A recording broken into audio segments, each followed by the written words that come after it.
How often do you use those sounds in your day-to-day life that you think that that's how you have to test the mic out? I don't know if you know this, but every single time me and D-Mark get on the mic, that is literally what we do. So we sound good. We gotta make sure the action noises sound right. Ping, ping, ping, ping. The pows. Yeets. Yeah, blacka, blacka, blacka.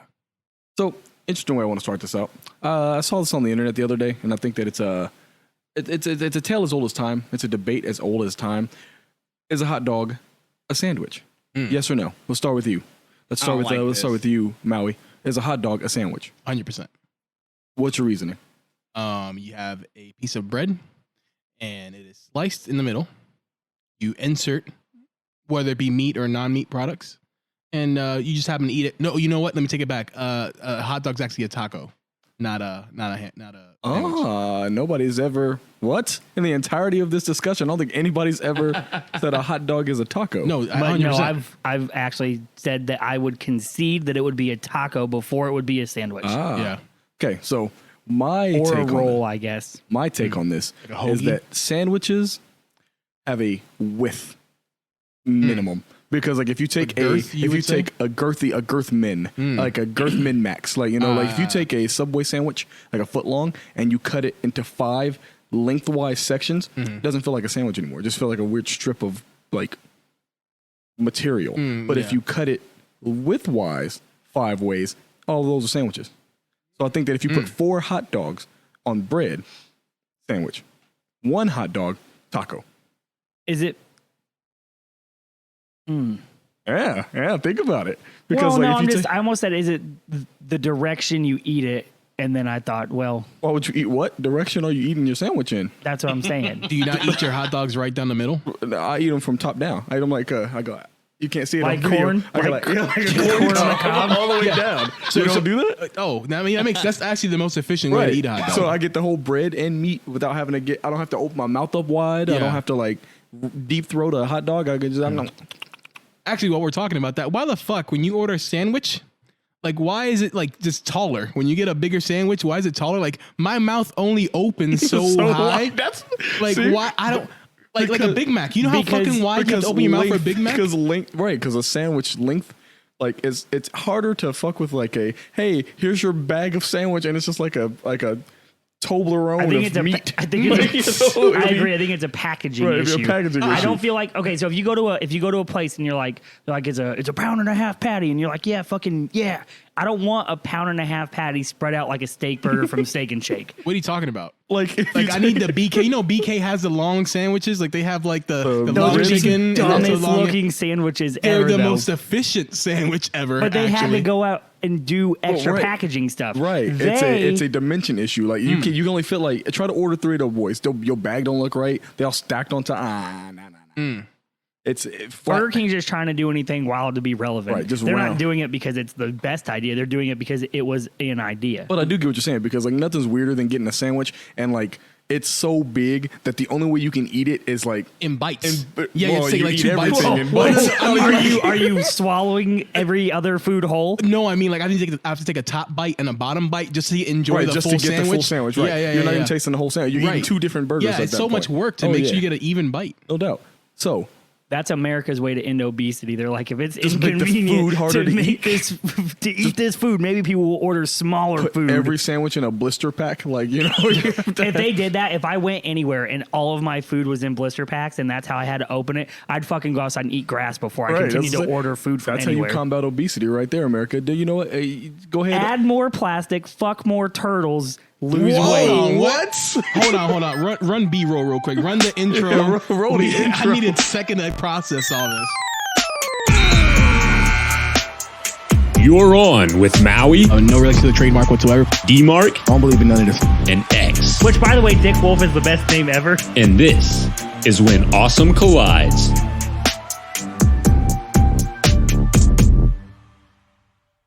But this is When Awesome Collides. It is your boy Maui. Lead here. that in. Yeah, leave that shit in. It's your boy Maui with my boys D-Mark, X, holding it down here again. Jamie over there on the technical side.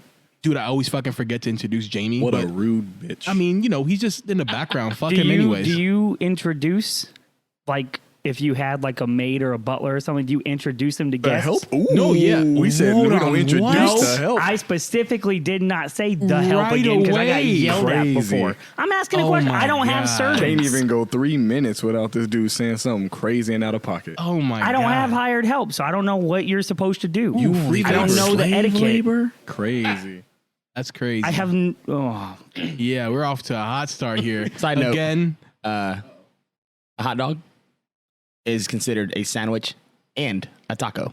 Oh, hybrid. I refuse to accept it can be both. It can be one or the other, but it cannot be both. Based on the definition of what a taco and a sandwich is, it's both.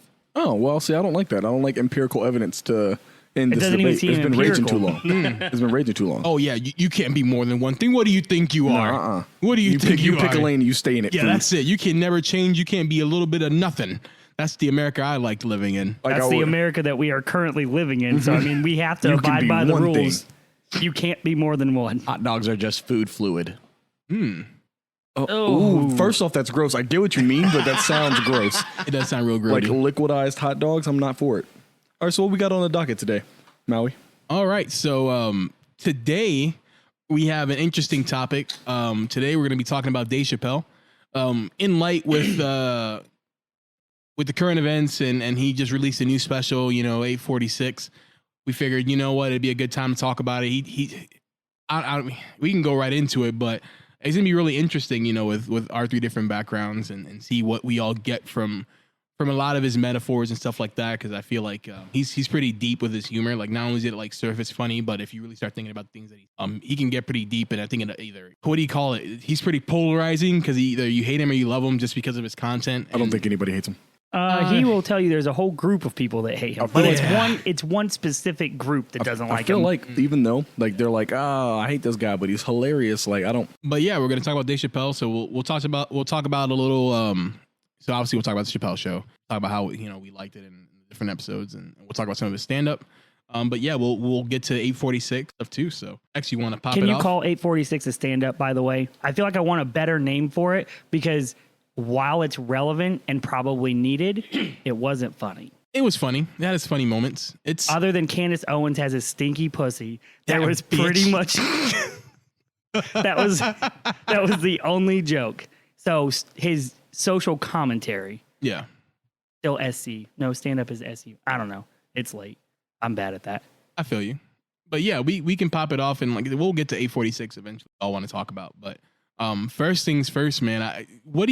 So when was the first time you guys heard either Dave Chappelle? Was it Chappelle show? Was that your first introduction, or did you guys listen to stand up beforehand, or Half Baked, or what? Yeah, Half Baked was the first time I'd ever seen any of Dave Chappelle's stuff. I didn't actually enjoy the movie that much when I was younger. It's funny now because I watch the movie now and I'm like, oh, this is hilarious. I don't know what younger me, didn't see in this. Obviously, it's the jokes became a little bit more relevant and things of that nature. But the first real exposure, beside just that movie was the Chappelle show. I think that's most people's introduction to Dave Chappelle at large. But yeah, that's when I first started, realizing that he's the funniest man who's ever created in history, and there will never be another comedian at the level at which he operates ever again. What about you, X? I think the first time I saw Dave Chappelle, because if we have any theme from this podcast at all, it's I wasn't allowed to watch things. So Robin Hood Men in Tights, I think, was actually the first time I saw Dave Chappelle. And I just remember as a kid thinking it was hilarious that he stopped to pump up his fucking Nikes right before they went into the fight. But yeah, I didn't have a lot of exposure to him almost at all until probably later teen years, like junior, senior in high school, just because, again, I couldn't watch Comedy Central at all. It wasn't really allowed on in my house. Stand-up comedy, other than, Jerry Seinfeld and or Jeff Foxworthy, which, oh my God. Real quick, I don't want to interrupt you, but... Oh, you just did. I know. But you're going to. That's fine. I'm sorry, I get it. bro. Dude, I can't stand Seinfeld. I can't stand Seinfeld, the person. The show is funny, but I can't stand Seinfeld. His newest stand-up is funny as fuck on Netflix. His delivery, bro, is the same. What's the deal with airline food? Have you been to New York today? I mean, really? Where did you see the things outside today? I mean, come on. That was all of Seinfeld's out of comedy. all the Seinfeld references you could have used the one that everybody uses all the time. Yeah, I figured, You're boring. I'm sorry, man. In all It's just fairness, easy to though, go to it. he almost has $1 billion, and comedians in cars getting coffee is fantastic, and his newest stand-up is really good. His old stand-up's terrible. I just wish that he would like change his delivery. It's like Meek Mill. He's like the Meek Mill of comedy. Just does not change his delivery. One flow the entire He time. does. The entire thing. In That's his fair. new stand-up, Is it? his last 2 that he's done on Netflix are nothing like old Way more Seinfeld. See, I might actually be interested in His in watching newest those. his newest one is good. The one before that was still just I'm back at comedy, and it was really shitty. But the last one he just did is fantastic, and it's not like old Seinfeld at all. Menage a trois. I feel like you have to be a certain type of person to be a menage a trois person. That's a Seinfeld joke. That's literally Nope. was from the show. No, was it? Yeah, it was. Oh. Yeah, it was an episode where like Well, it was he probably trying just to- as funny as you said because I ain't laughing. No, at yeah, all. it was not funny. Yeah. But that was his delivery. That's what Seinfeld's like. But continue, Xavier. I'm sorry. That's all I was saying. I didn't have a whole lot of exposure to him like early on. So Robin Hood Men in Tights, and then he was in what the fuck was it? Nutty Professor. He was Reggie or whatever in Nutty Professor. Oh damn, I forgot about that. Yeah. Oh man, yeah, because he had the little pineapple top dreads on his head. Wow. So more as an actor. I didn't really know Dave Chappelle as the comedian. I knew him as that, but I didn't have any actual reference material as Dave Chappelle the comedian. It was always Dave Chappelle the actor, which I think is probably opposite than what a lot of other people had. So okay, so when you saw him doing his stand up, you're like, oh shit! Not only is this dude funny in movies, but he actually tells really good fucking jokes also.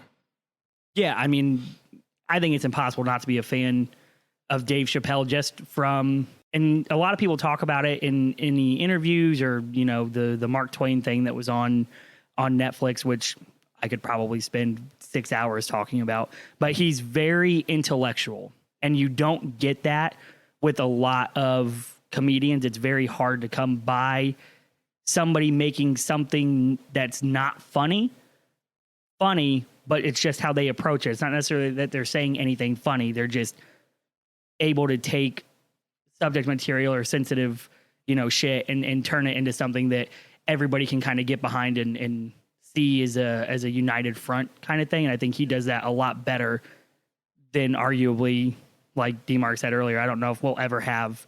It'd be dope if we have another Dave Chappelle, but I don't think we can have another Dave Chappelle from just a stand-up perspective. The current climate and being able to be controversial and not being labeled a certain thing. But the problem is you have to get funny. You have to be famous first. Yeah. Like you have to get to a level of uncancelable to where if he was shocking back then.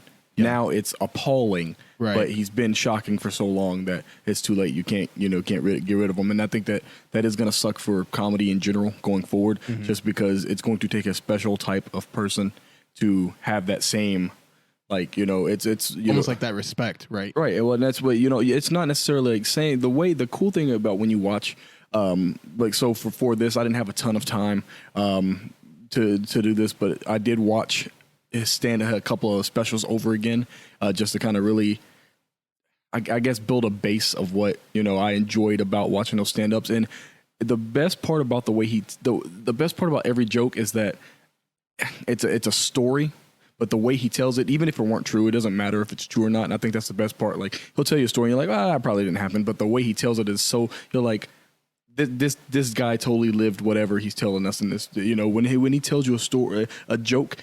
Like the best part of when what was the one he did 2 years ago? The stand up he did 2 years ago or last year? My bad. Jamie, can you look that up for us? Could you look at so the one he did last year, he literally said, where he dressed up like a janitor. Yes, which is honestly kind of the look. Like the green jumps, green jumpsuit. Yeah, green jumpsuit. So that one actually, that's the one I took notes on. Sticks and Stones. There you go, Sticks and Stones. So the cool thing about that one was that he said, "Hey, give me a word." And they were like, "Why does it give me a word?" He's like, "By the end of the show, I'm gonna work that word into that thing into a joke." No, it was not Sticks and Stones. Jamie, I had to look that up. It wasn't Sticks and Stones. It was the one before that. Inequality. There we go. Or something like that. Yeah. The one that was 2 specials. Yeah, it was 2 specials ago. Yeah, and then at the end of it, he literally was like, "Everybody, I forgot. You're yucking. You're enjoying yourself." And then he starts this joke. And at the end of the joke, he says the phrase that they said at the beginning of the show. And literally, he was like, "I told you I was gonna work it in." And I'm like, dude, that's incredible, because like he could have just come up with this story right now, or how cool it is to get a phrase, and then he was like, I already have the joke, I already have it made, but how do I work in this crazy phrase, this phrase into the thing? It's a certain the way he tells a story, the way he spins this yarn, the way he comes about it, and he looks like he enjoys himself. Like he never takes himself seriously, even if he does. I'm sure it's a craft. I'm sure he's out there banging it out, doing his thing. But the crazy part about it is that he feels like he's enjoying himself every time he does something, and it looks like he wouldn't do it if he didn't love it. Yeah. And that's infectious. Like when you see somebody who's really up there doing their thing, and like they're like, hey, this is me, take it or leave it, and you're like, oh, I'm with it. Like, I'm with it. Even if I don't think there's ever been a joke that hasn't landed. There have been a couple where I'm like, whatever. But that's just because the level of comedy I expect from him is so high that I'm like, that was a pretty okay joke. But it wasn't up to his standards, But yeah, no, it's interesting to watch because every time you watch a stand-up special, he gives you a little bit different vibe, a little bit different flow. Mm-hmm. But you can tell, like, it's a masterclass in, what a person would hope to be if they're going to, go into a profession like that. And I do hope that we do get something like that, going on. I hope that the next generation has a, Dave Chappelle, like, before then, the Eddie Murphys and the Richard Pryors and George Carlin. Right. Of those, oh man, you can never have another George Carlin. I can tell you that. Nope. But like, I hope that the next generation will find that and have that, because he shaped a lot of the way we see comedy today, Yeah. I also think I think it's great really quick when you watch him do shit. The last 4 or 5 stand-ups, he has 82 cigarettes and he just ashes all over the floor. The entire thing. He's like, what the fuck are you going to do? Kick me out? You paid to see me. And he just walks around the stage, just fucking no ashtray, no nothing. Mm-hmm. And I'm just like, it's that kind of attitude where he's just like, what's the worst that's going to happen? I don't do this. I didn't do it once before and shit still turned out okay. So, I think his audacity, is what makes him fun to watch rather than listen to. I can listen to a lot of comics. I don't care to watch a lot of comics. I think watching Chappelle is a completely different experience than just listening to him, which I think is fantastic to have the same thing delivered 2 ways, and you get 2 different kind of experiences while doing it. Yeah. No, so for me, so I want to say, like, I really enjoyed Chappelle and the Chappelle show, and that kind of motivated me to go kind of see more of his stuff. And then when I did look into like some of his stuff, I remembered like, oh, I did see like a stand-up special of Dave Chappelle. I'm a stand-up comedy junkie, dude. I can just watch stand-up all day if I had to. But I watched some of his stand-up, well, one specifically a long time ago, and then obviously I remembered he was in Men in Tights, and then I remembered that he was in How High, not How High, Half Baked. Yeah, Half Baked. Sorry. And then I was like, oh shit, I've been watching this nigga like just fucking kill it in like either as a side comic relief or something in a movie, and I really enjoyed him. And then Chappelle's show was just the next level. One of the things that I kind of what is it? I guess I don't want to say he's necessarily. I respect Dave Chappelle a lot. Mostly like you guys are saying, I think his attention to detail is second to none. You can tell a lot of his material is based off his life experiences. And if you were to go watch the Mark Twain special that is on Netflix, you kind of see like his kind of life story. They kind of talk about his background. They talk about his mother, and he kind of tells his story about like where he came from and stuff like that. And if you've been following Dave Chappelle's career, you'll be like, oh shit, all of the stuff he's been living through, or the lessons that he's learned over time, like his parents or his grandmother he mentions in that special, all kind of play a role into who the man he's become, but more importantly, his comedy. I don't want to necessarily ruin a lot of the jokes. I'm trying really hard not to, give you guys punchlines or a lot of like meat and potatoes of the jokes, so you guys can kind of go back if you guys haven't watched any of his stuff. Or by the way, something that we, I apologize for interrupting you, but something that we've gotten feedback on is that we don't kind of tell people where they can go and watch a lot of this stuff. Netflix has a fair amount, if not all, of the specials that we're gonna be talking about on there. I honestly don't really know where you can watch Chappelle's show anymore. You can go get it on Comedy Central on Demand, and YouTube. Well, obviously, YouTube. Or sell the high seas. We don't condone that, but do what you got to do to enjoy this content. But so Spotify has. That's actually where I listen to 846. Oh, that's Spotify has all of his actual stand-ups on there. You have to go find it. I don't know how they uploaded it because he doesn't have his own artist page, but his stand-ups are uploaded to Spotify as well. Nice. Yep. Oh, I didn't know that. What was I just talking about, bro? You didn't want to give out any of the punchlines, which we've already said before that if you come to our show not expecting spoilers, especially for shit that's been out for a long time, you probably came to the wrong place. Yeah. So there's that. Ditto what they just said. But in the Mark Twain special, he was talking about how the very first set that he did with his mother and his grandmother were there to watch him. It was in a nightclub. I think he was like 14 and 15 years old. If you want to check that, Jamie, you can definitely check. But I think it was 14. His first stand-up. He said he was 14, 15 years old in this bar, and his grandmother and his mom took him there. And he went to his grandma, was like, "Hey, listen, grandma, I just want to let you know, I'm gonna say a bunch of stuff that you've never heard me say before." And then she just says, "Listen, you go up there and you fucking kill it, and don't worry about me." And like just to know that he had like undying support from the woman and the women in his family. And to be able to do things that probably would be frowned upon, right? Taking a kid to a nightclub. It's 14. Yeah. And they were just supporting his dream because he was like, you know what? Fuck it. I just want to do this. I think I'm funny. I like making people laugh. It's the greatest shit ever. And he talks about that in that special as well, that nothing's better than being up on stage and seeing everybody laughing or smiling or having a good time. It's just one of the joys that he can't explain to anybody. So not only was he kind of talks about, kind of growing up black and his life experiences and whatnot, which is all very reflective of his comedy, which kind of leads right into Chappelle's show. I think Chappelle's show is to black people what I believe South Park is to white people. And what I say that is that it parodies a lot of the black culture going up in a way that's kind of visceral and kind of you can kind of laugh about because, like, for example, Ashy Larry. Nigga was ashy as hell walking around. It's kind of the funniest. It's funny as hell, things, but we all knew like a stupid ashy dude. I've been Ashy Larry a few times. Yeah, you know what I'm saying. Like you don't I'm notice Ashy Larry right now. To be honest, I ain't put on no lotion, bro. Chilling, and then all of a sudden you just look in the mirror. And you're on camera now, right? so You look in the mirror, and you be like, Ashy Maui. Are my knees literally just like 2 seconds away from one scrape from a fire? Like, come on, bro. Why you let me come out like this? Right. Yeah. But and I didn't even know the term ashy till I was like 15. And I gave you lotion for the first time 3 years ago. No, that's a joke. That's a joke, but I already right. But that's what I'm saying. So him saying it parodies, black life and black culture and shit like that. It is a different experience watching it because I think Ashy Larry's funny and I understand obviously what it is now. But if you would have shown me that when I was a kid, I'd have been like, "Where's all the ash come from?" Right. And I just had a friend. I think I was in 8th grade, and he was complaining that his fucking elbows were ashy, and I'm like, what the fuck does that even mean? He goes, okay. And that's all he said. And he walked away from me. I'm like, what the fuck? What does he mean, okay? Like, how do you get ash on your elbows? And then he's like, no, dude, I need fucking lotion. I'm like, oh, I wouldn't have known. Right. So like shit like that, like it's funny, but it's like, that's a part like of the black culture going up. Like you just had, those niggas down the street that just happen to be ashy as hell. Stupid like, ashy. Play football, pick up football. You can go out there and like just, boy, after a game of football, I mean, it is what it is. Like, grass and, it's hot and all that stuff. Like, so like, it's just little things like that. Like it just little stuff that somebody would just laugh at just at the very beginning. And then there's just so many more deeper meanings, to be able to back all that stuff. Kind of like South Park. So people have been trying to cancel South Park for forever.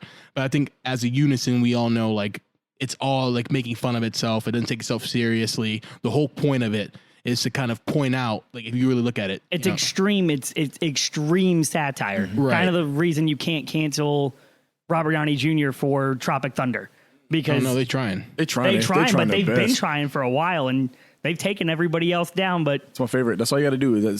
Hey, for actors, musicians out there, I'm gonna give you one quick tip. The easiest way to avoid being canceled is just say no. Hey, if you don't consent to the cancellation, you good. Like if somebody's like, hey, you said this like 10 years ago. Just look them in the eyes and go, cool. And just keep it moving. And they'll just sit there and they'll freak out. And they'll just be like, what's going on? I'm canceling you. And they'll be like, nah, not today. And then just keep it moving. Keep it pushing. Robert Downey Jr. literally, Now, like Jimmy Kimmel, handed the wrong way. He's like, I'm gonna take a vacation because I think I've wronged some people, so I'm gonna take a break. Right? Yeah. No, he should have just been like, yeah, look at all this money I got. What's up? Does Karl Malone want an apology? If not, then keep it pushing. Hey, little pro tip: just say no. But with that being said, I think no means no. Even like I think us here, I think we do like a lot of the same stuff. Like we joke around about shit. Like we make fun of Xavier and we'll say like, oh, we're gonna get us canceled and blah blah blah. Even though he says a lot of offensive shit. Yeah, I'm not joking. Yeah, no, yeah. What the fuck is this problem? But all jokes aside, we are making fun of things that we see every day. Like, yeah, you know, like if this motherfucker was actually racist, you think we'd fucking be hanging out with this dude? I would. Oh, he actually might though. That'd be funny. yeah, I was ironic. Just to be up in his house. Like, he's just like, hey, get your old man. No, I was about to get us canceled. But yeah, like, you know. Yeah. I realized we haven't had video online because we've been having issues with it. Soon to be fixed, but I was told, I'm going to say by a fan because it's somebody who doesn't know me and I want to feel important. But I was told when they saw me that I didn't look anything like what they expected. So I can only imagine sitting at home, people who have no idea who I am after listening to you guys being like, oh, you said the help. Oh, you almost said this or you almost said that. Being like, ooh, I can't wait to see what this motherfucker looks like. So I appreciate, you know, the racist painting you're making. Hey, no problem. And then kind of to tie it back together, it's just kind of like when, you know, what is it? Who was the guy that was blind but also KKK Clayton member? Bigsby. Clayton Bigsby. So great. The greatest sketch, one of the greatest sketches. Which he in history. apparently made up a lot of those speeches and shit, which I didn't know, which is fantastic. Like, they didn't write those down. He would just go up there and Just riffing. That like makes when, it even better, bro. What's the name of the crackhead character? When he was sitting there yelling at the kids and he's like, Tyrone Biggums. Yeah, he's Tyrone like, Biggum. he's like, dog food tastes exactly like it smells. Delicious. Delicious. That was all made up. Yep. That wasn't written down. He just said, fuck it. And then he just started saying shit. And they're like, I guess it's good. We can keep going now. Let me tell you something, Joe Rogan. I smoke crack. That's such a good thing when he's laying down in the Fear Factor thing. Mm-hmm. And what was it, like worms or some shit? And he's like, let me get my newspaper so I can take a nap. And then he has them bring him an extra newspaper. And then he just goes to sleep. And they're like, you can get out now. He's like, I don't think I will, Joe Rogan. No. Oh, why? Why I gotta leave, Joe Rogan? That's what Joe Rogan should do on one of his podcasts is have fucking Tyrone Biggums on it. be a guest. Oh, man, that'd be the greatest It would shit be of all one of the time. greatest Like when episodes of all- Charlemagne interviewed fucking Uncle Ruckus. Oh, I do remember that. Yeah, that I was didn't the see thing. that. What? No, I didn't see that. My Yeah. God. If nobody's seen this, it's the Breakfast Club. Just type in Breakfast Club, Uncle Ruckus. You're welcome in advance. Also, it's it's really a good. year old. Keep that in mind that I'm supporting it from a year ago. I don't remember everything that was said in it. Yeah, it's a fun listen. Nah, X is only pushing it because he 100% agrees with all of what Uncle Ruckus has to say. That's fair, obviously, right? Jamie that's one showed point. it to me first off, so like I don't understand. Like, is that supposed to be like a pass? Like, I love how that's white exactly- people do that shit. That's the pass. White people are like, but my black friend said it's okay, so it must be fine. That is true. They do that. Like, oh yeah, it's just like, I can't hate gay people. I thought that guy was attractive at one point. oh man, What? see, we got You haven't no. When people are like, I can say a man's good looking, so I'm not a homophobe. It's just nope. What a weird Come way to on, do bro. that. That's just a weird transition. 100%. It's the same thing. I got a black friend. I got a gay friend. Transition. But I do enjoy how he makes light of social issues. And the great thing about doing this episode is that you can kind of, I don't know, is it because I'm more socially aware than I was before. Obviously, when a lot of this stuff was going on, like Chappelle show and whatnot, what were we, like fucking 16, 17, 18? Younger than that. Chappelle Yeah, Show I came out think- like 2002, 2003. Yeah, I swear Right. about 14 around there. Middle But school. What I'm talking about when all that shit was hitting hard, like when Chappelle was at his peak and you know, he was doing his stand up and all that shit. And Jamie always walks away when I'm talking about some shit I don't know. Insane. Every Always. time. Jamie, can What you don't look? Oh, you- you left? What don't you know? When that shit came, like when Chappelle started like really taking off, like let's say like season 2 of Chappelle Show. 2003, 2004. Yeah. Yeah. What? Really? Yes. I don't think Fuck, dude. I don't think that's right. That I'll check would've it. I been just 13? I just rewatched the Mark Twain thing today. Chappelle Show came on in 2003, so season 4 would have been, or season 2 would have been right around end of 3, He's early not 4. wrong. That's Okay. crazy. Yeah. Wow, time is just as a facsimile. I We do have not that on subscribe tape. to. I'm not wrong. No, that's awesome. I'm glad you were right for one time in your life. Yeah, but man, we all got to get one. Everybody gets one. Everybody gets one. Just isn't that right, Spider-Man? A lot of that stuff you look back and so like when he's talking in 846, he's talking about like, I want somebody to call me out, Mr. Lemon. Is it Don Lemon? Is that his name? Don Lemon. Yeah. Call me out, Don Lemon. Because like he has been making light of social issues from the very beginning. Every single stand-up, every single Chappelle show, like he makes fun of this stuff, but it's all shit that's going down. Like it's all real shit, you know? So I actually, so like I said, I took some notes There is a Netflix special. I think it's the second one, not the one that D-Mark was talking about, but it's called Sticks and Stones.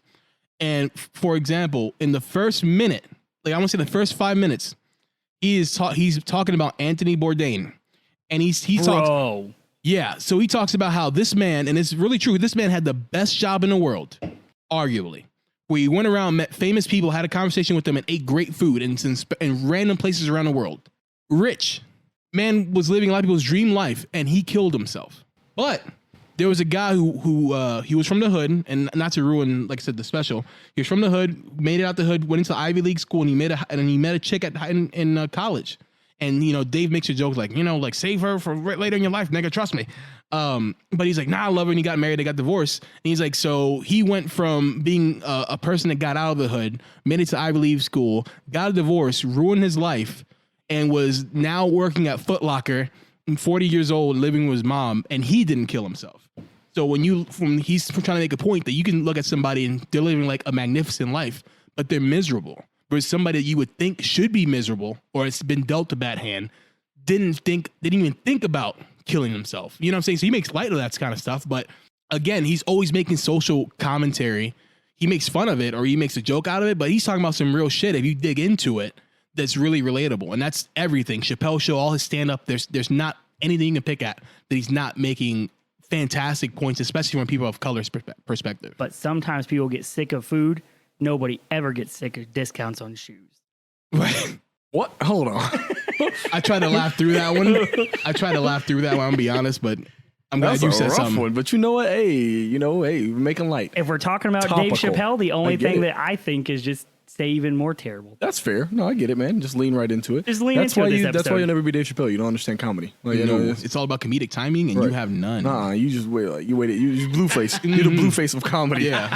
But Blueface got a ton of money, so I mean, if I gotta be the Blueface of comedy, I'll take fair. it. He actually has one of the worst record deals of all time. I mean, but he still got some money in his pocket. Do you have as much money as Blueface? Oh, no. That's reductive. But I'm also really broke, so that's really fucked. That's really fucked up thing to say. Actually, talent doesn't like how much money someone makes. Still doesn't necessitate a talent. I didn't say it does. I would just like to have more money than I do now, and he's fucking awful.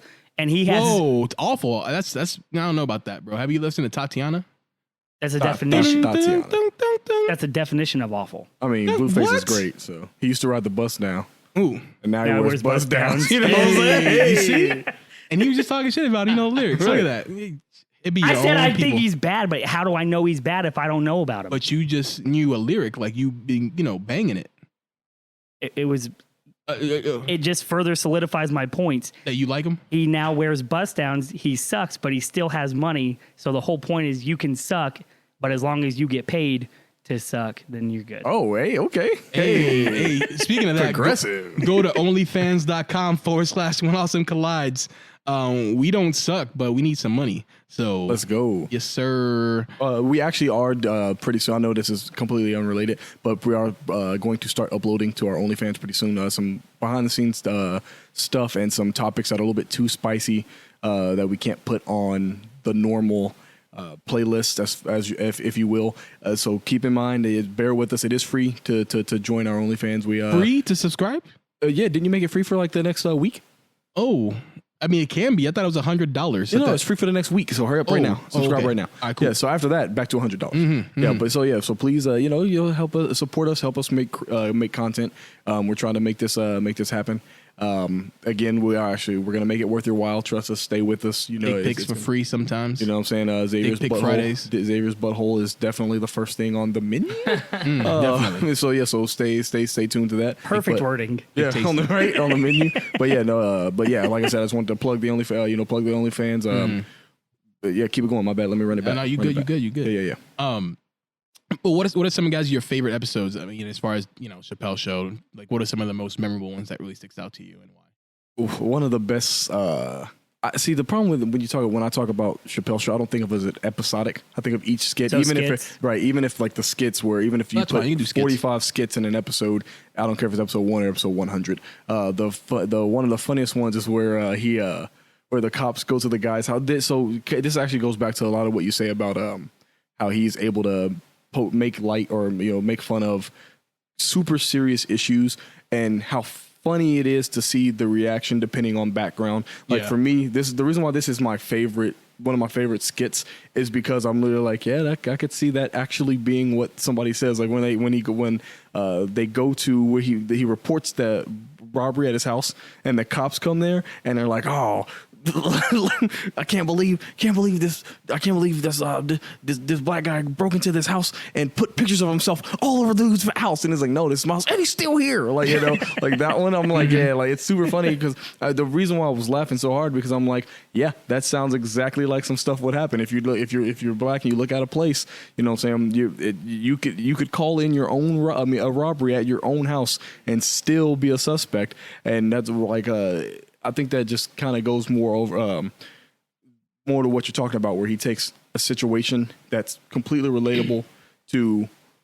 I think comedy is a very powerful tool. Mm-hmm. So he takes something that is day-to-day life for some of us and makes it so hyperbolic. Like, you know, I know you guys, one of the things you said is I speak in hyperbole a lot, but I think watching South Park and things like that is the reason why I've done it that way. If you can make something outrageous to somebody, that's how the best way to describe how I see something. Like if somebody, you know, so Chappelle's like, you know, the whole race draft was so funny to me. Funny. It's such a good episode, but not only because of the content of it, but what it meant from behind the scenes, where it's like literally, it to me, it became more of a commentary on what defines race in general. Like, I know that sounds completely weird, like to take out of it, but like one of the hardest part about for me when I was younger growing up is that it was very stereotypical, you know, like when you're from, you know, a less than desirable area, you know, just simple things like education and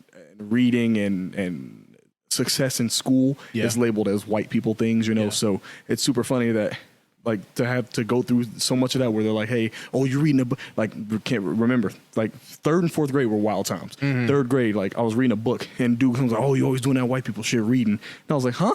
He's like, yeah, you always learning, man. You better cut that out. And I'm like, what? Like, I guess I get, so to learn, I got to be white. And then like that draft episode happened. And I'm like, that's super funny because they're like, hey, we're going to trade this race for this race, whatever. And I'm like, well, to me, it was more of a social commentary on what defines race.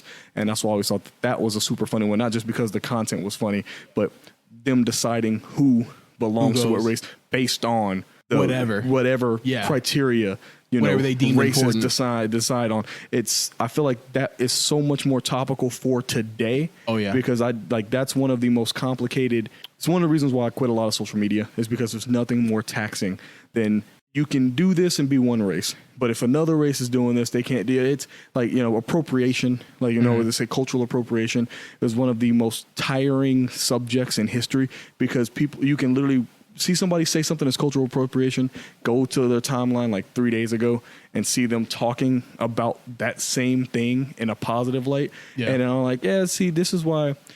Can I ask a question real quick? Yeah, go ahead. And I know it's a little off topic, but it's bound to happen. Do you think one race trying to emulate, and I'll say cultural appropriation, but that's usually used negatively. I mean, you can still say that. It's still accurate. It isn't. I mean, it is and it isn't. I mean, I think emulation versus appropriation are two very different. I think they're super different, and that's actually but the whole thing is like you talk, and it's been popping up a lot lately, like you call black people an Oreo, right? Like you're like, oh, you black on the outside, but you white on the inside. And you're like, yeah, when I was like 9 or 10, you say that to people because I didn't, not you. Sorry, I can't say that, but that's been said a ton of times. Yeah. But then the whole, you know, white people trying to act like black people, and you know, the super funniest thing. It's literally the funniest thing. That's actually part of the what I'm talking about, where it's so exhausting to be like. Well, that's what I'm saying though. I don't understand. Like, I guess not that I don't understand. It's I don't necessarily agree with somebody emulating the things that they see and they like, and then getting shit all over for wanting to do those things. Everybody's like, you can't culturally appropriate. You've got to stay in your lane. And to me, that just seems counterproductive and tiring. Yeah, like it's what else. Like it's one of like, you know, when all of your media. Like that's a tricky conversation. We could go if we get on this tangent. I could get it goes a whole different direction. Let's say for the OnlyFans. But I just it popped into my head, so I wanted to ask a question. But no doubt. But no, that's fair. But that's that's one of the cool things about Chappelle and things of that nature. Like when you listen to, I know we're talking about Chappelle's show right now, but like every episode of Chappelle's show, they should just re-air it at this point. Is like new shit for all the people who never saw it before, because I think it still is incredibly applicable it's still for fantastic. Yeah. But I think it's even more applicable for today than it was back then. I would actually agree. Like, with how I think back then it was satire and it was funny and it was in your face kind of the shit. Onion. It's like the Onion effect, where the Onion was a joke. Like the Onion was a satirical website 10 years ago. Now it's just news. Or Idiocracy. You go and they're like, the plants want electrolytes. Right, and then now it's just like. Right. We should probably give our grass some Gatorade. Camacho, it's looking pretty bad. Right. Camacho was a reality TV star and became president. And we got that. And we got a totally unqualified person who was just good at TV. And now he's the president. It would be true now. It would just, if Chappelle show now. I would love to water my grass with Gatorade, though. That would be cool. I want to do that. Yeah. We, the people of the black delegation, would like to drive the Wu-Tang Clan. Was my favorite part. No, that was the Asian delegation did that. Oh, shit. Yeah. The blacks got the first pick, and they got Tiger Woods. Yeah, they got Tiger Woods. Then the RZA. The Wu-Tang Clan. Oh, my God. The entire Wu-Tang Clan, the Asian delegation, with the surprise of the draft. It was my favorite, bro. I love it so much. Series, dude. Yeah. Like when he plays the reporter, that white reporter. I was going to say, there's people out there, if they saw it, they'd be like, how come he's allowed to do whiteface, but we're not allowed to do blackface? It's the same thing. You know what? They would have a point, but you know what? One is fine and one's not. I didn't make the rules. I just enforce the ones that benefit me, But yeah, that's what. But yeah, dude, there's so many good man. Like for a lot of you younger guys, younger people out there, you guys don't remember making the band, but oh man, I'm shutting down the studio. Breast milk, you made my day. Oh, it's my favorite. There's so much good stuff in there in that show. Is it Chappelle show the I'm gonna piss on you thing where he's making fun of R. Kelly? Yep. And Absolutely. it's the fucking toilet seats on all the people. The reparations episode. All the people get money. Reparations. And all the businesses are like, "Ooh, we like black people now. Give me your money." And they're like, "Ah." He said, "Where'd you get this baby from?" I just bought it. Buy me some cigarettes. I'm rich, bitch.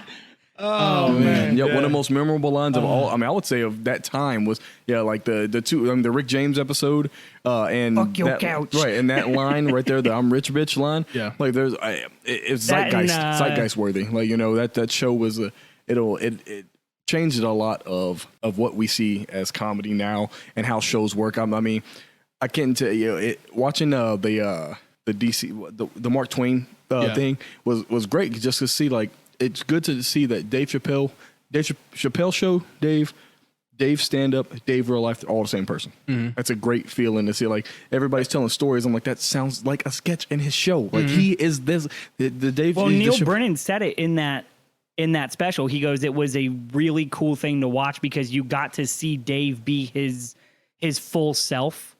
And it was exemplified on screen. It's there forever. And it was one of the best, he's like color commentaries, like social commentary on what it was like to be black and what it was like. For people of color commentary. There you go. We're going to fix you. You good. Yeah, you got it. That's racist. We're going to get you now. We're going to get you taught up. They're not called collared people. Right. Mm-hmm. That's an Office joke for all the people that don't watch Office other than Jamie. He laughed a little bit. But yeah, you see all the black people didn't laugh. Yeah, we just except for Jamie. Except Jamie. Jamie laughed. So literally 50% of them did because how is that 50%? Because you're not black. Wow. That's a tricky one. According to the police. I will say that's true.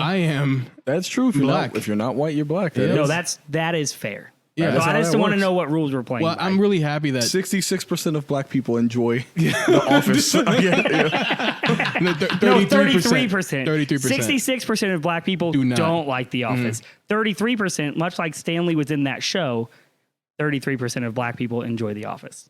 That's fair. Speaking of this reminds me about my favorite Dave Chappelle show episode, and that's when he has Who's the nigga with the guitar? Who's he's he Jamie, plays the guitar. Will you type that in for me? Real Just sexy, like that exact words. On my browser history. Guitar playing man. John Mayer, everybody is a guy. See, very, very, very sexy guitar player. That's all you had to say. Sexy guitar player. You saw immediately. I understood. Mayer, I was like, oh yeah, John Mayer, yeah. But he's like, all right, so I'm gonna make a test. You're going to the barbershop, and he's like, we're gonna have John Mayer play some guitar. So before John Mayer was in the barbershop, he was like, I think in the field with some white people, and he started playing his guitar, and they were like, oh shit. He's like, there he is. There's the white people. There they go. They can't help with the guitar. But he goes into the barbershop and he starts doing like a little riff, and the barber's like, hey, riff. Rough? No T. No T. Oh, riff. Rift is like a tear. Yeah, riff is a Riff tear. is like a guitar. Oh, okay. Thanks for clarifying. Yeah, no doubt. New York public school system did me a great injustice. Yeah, is that right? By that sentence, Is that bro. right? Yeah, that was tough. All right, cool. Just want to make sure. Yeah. All right, cool. You're Back when we were eating our hot dog tacos and our bags of milk. Am I from Canada? Is that Did you not have bags of milk in New York? I did not live upstate. You lived in upstate New York. I was all the north, like so many people I talked to that have lived in lived Canada in Yeah. the Northeast period. A lot of them had bagged milk. So Yeah. I was asking, Yeah, I'm when glad you say that- the New York public school system, Yeah, New York City. New York Right. City, but Yeah. I didn't know if you Yeah. guys also had bagged milk. Yeah, No, no, you that's- lived in the Canada part of America. Yeah, no. I lived in New York. You lived in Canada, New York. But I've talked to other people that are from all over New York and like, New York City? oh, that's why I asked you if you also had bagged milk. And he said no, but you kept trying to convince him that. Yeah. No, because he keeps telling me I lived in Canada, and I'm like, no, you I did did. live in Canada. I lived an hour and a half away from Canada. So did you have bagged milk or not? Boom. I did have bagged milk. There you go. Canada. Oh, Canada. What is bagged milk? What? I'm just doing- What is bagged milk? I've never. So in Canada, So it's literally a plastic bag filled with milk. filled with milk. So think of a Capri Sun, how Instead you would of take carton. the straw They don't and do you would cartons up stick in it Canada. through the little perforated top thing in the pouch. The and bagged that milk. signifies like higher class. No, that's just how they did things. That's just how they did it. Like He was saying the New Franzia, York but- public. He said the New York public school system failed him, yeah. and I was just saying, well, obviously because they gave you milk in bags. Oh, and no, I was no. trying. You got the bag milks. I was trying What to a find terrible- common ground, but I Used fucked to it ride up the bus again. down. Now we're bust down. So to get it straight, is Xavier the only one who's had bagged milk here? Yeah, and I've had bad milk. Bag milk. You've had bagged milk? Well, he also lived in Alaska, which is pretty much like far Canada. Right. It's like northern. It's I like feel like Alaska should be more Canadian than New York. No, it's the same, except what? you know. No, like You can get to New York without going through Canada. You cannot get to Alaska without, if you stay on the land, going through Canada. but you can just drive like from Buffalo. It's like a 20-second drive to Canada. Not from Watertown. I don't Is even know in what Buffalo? that is. Is Watertown in Buffalo? Nope, it's 3 hours like north of Buffalo. You've got the weirdest logic I've ever heard ever. It's like, Canada is right close to to Mexico if you just go through America. Alaska is way more Canada than fucking upstate New York. That's Right. 2 minutes away. Let's run it back. Let's bring us back. Yeah. around. I even forgot what the fuck I was saying. God damn it. Oh, yeah, John Mayer playing his guitar. And so he's playing the guitar in the barbershop. And the guy's like, hey, can you shut the fuck up? And it kills me. Just he was like, yeah, that's about what I expected to happen. He's like, let's try this. And he pulls out the dude from the Roots playing the drums. Oh, yep. And he's like, boom, boom, boom. And the guy's like, oh, shit. And he's like, let's go. And they start freestyling. Oh, man, it kills me every time. But that's also like, facts. Like, yo, we want to hear the bass, we want to do our thing. And it was just, and then you also got the greatest freestyle of all time, the Oops Pal Surprise. Oops, pal, surprise. Yes. I battle any sex or any race. You beating me is like some Billy Crystal playing Scarface. I can't see it, blind to the eyes, come up in your face. Oops, pal, surprise. Yes. It's my favorite, bro. As The you fact can that you can see, still remember that is impressive. Yeah. me and my friends used to rap together all the time. Like back in like middle school, we were like, I battle any sex or any race. And like anytime, like whenever there was a battle, we just jump in with the Oops Pal Surprise to kill it. It was great. That doesn't. Yo, you can't come back from that. Who else got a better rap? Oh, well, if you No. I'm not saying better rap. I'm just saying it. Just never mind. if you quoted B Rabbit, then yeah, that'd be the only person that can beat you. Like beat that rap would be like quoting 8 Mile, which is also not fair. So Well, that's true. Like, so this is completely unrelated. We in 8th grade, we did a talent show, and everybody, man, they did their best. They worked hard. There was some cool things. Then the last dude came on, bro, and all of a sudden you hear the souls of wait, what? How did the beginning? You got one my hands are shot. shaking. something. Knees weak, arms are heavy. There's vomit on his sweater already. I was like, oh, it's over. Yeah, like literally the entire movie had just come out. Like literally, a dude was juggling fire. Like a dude was like, he lit some tennis balls on fire. He's juggling, bro. Like bing, bing, bing, bing, bing. Bow, bow, bow. See how He did that. I feel like you did that on purpose just to prove that your stupid fucking mic check had a purpose. Like you thought it's like how you said Dave Chappelle took the line at the beginning of the fucking thing and he was gonna work it in. You're like, how am I gonna You already know.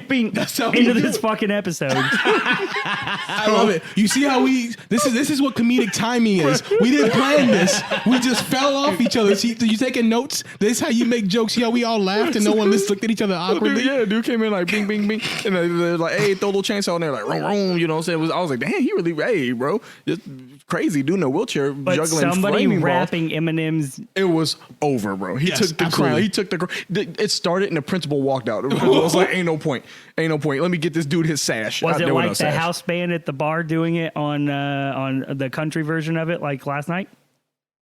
What? You don't remember that? We have a Bro, video. we of were it. there for 8 hours. I don't remember much. What do you? I mean, I wasn't The there. house band at the bar decided at one point that they were going to do "Lose Yourself," but it was like Hey, wow, full circle. I love it. it was That was the most hyped the bar Yeah, it was was. pretty good. It was there. They that turned is up. that is. The white people enjoyed that the mess might out of have that. been- That makes It was sense. incredible. Yeah. That was the white people Chappelle show. Yeah. I will say, look, not to keep on being off topic, but white people supported the shit out of Eminem, bro. They're like, this is our guy. He did it, We man. He we did gotta it. support him. And bro, they propelled that man to number one. This is I think maybe he did it a little bit himself. what's the baseball dude? Bo Jackson? Nah. He did play What's the baseball. baseball dude? Which one? the black Sammy dude. Sosa. Nah, the first black dude. Jackie Jackie Robinson. Robinson. Yeah, Number 42. Eminem, Bo Jackson. Eminem is the white people. Well, Bo Jackie Jackson Robinson. just did two things at once. Yeah, he did it, bro. Is he? Yeah, he did it, bro. I respect. Nah, not the Beastie Boys. They ain't that. It's not the same thing. You know, I wish he was the person. I wish Paul Wall was the person that was champion. Paul, we got to get this show back on the road because No, I can talk please, about. can we talk We about just Paul do a real whole quick? episode about Paul Wall. Yeah. Bro, he said, "Oh my god." Hit it. Bro, nah, I ain't gonna do it. I ain't gonna. We gotta talk about grills. We gotta do it. Go ahead. Smile for me, daddy. Now, what you looking at? Hey, I wanna see your grill. You wanna see my what? Hey, yo, Your grill. Your grill. Right the jewelry store and tell them make me a grill. She said. Oh man, Yeah, got them yellows, got them purples, got them reds. Hey. Lights gon' hit and make you woozy in the head. Yeah, you can catch me in my too short drop. Mouth got colors like a Fruit Loom box. What it do in a Lou ice grill country? Okay, I can do this all. Nah, we ain't doing Let's bring it back around. We just wasted like 24 minutes talking about. Yeah, but so yeah, so Fail show. yeah, so there was a ton of good, man. That was a cool little interlude. Are you fucking kidding me? So for everybody at home, I'm so sorry, bro. Maui I'm so literally sorry. just spit I'm an wearing entire a white shirt just spit an entire beer. all over over. our recording equipment and all over me. But to bring it back around while we he get it on recovers, of course it's on me. But to bring it back around, I'm so sorry, I smell bro. like orange Dilla so bad right now. But yeah, so Chappelle show is it's a great endeavor. It was a cool little banger. Bro, he is dying. He's crying.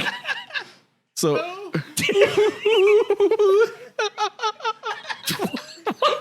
Yeah, keep going, please. You're crying. You're sitting there crying and you're asking us to keep going. So we're probably gonna take this out of the audio version, but we're definitely leave this in on the YouTube version. Yeah, yes, sir.